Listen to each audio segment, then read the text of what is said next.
Nije planirano otvaranje rudnika na Avali i Kosmaju.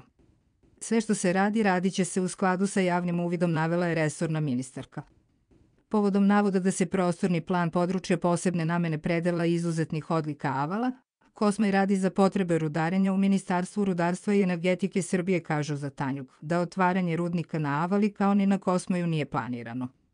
Ministarka rudarstva i energetike Dubravka Đedović-Handanović rekla je da će se sve što će se raditi na području Avala i Kosmaja raditi u skladu sa prostornim planom za to područje. Svaki prostorni plan sadrži deo koji se odnosi i na mineralne sirovine. Svakako sve što se radi, radit će se u skladu sa javnim uvidom.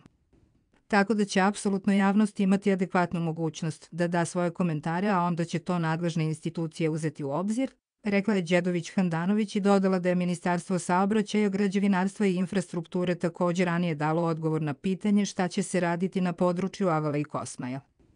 Privremeni direktor Agencije za prostorno planiranje i urbanizam Srbije Đorđe Milić naveo je da je cilj prostornog plana stvaranje planskog osnova za zaštitu, korišćenje, uređenje i podsticanje održivog razvoja tog područja. Prostorni plan područja posebne namene predela izuzetnih odlika Avala i Kosmaj se radi u cilju stvaranja planskog osnova za zaštitu, korišćenje, uređenje i podsticanje održivog razvoja ovog područja.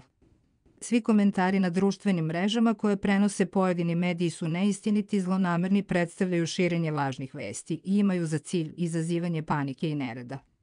Izvor: Biznis Telegraf, Tanjug.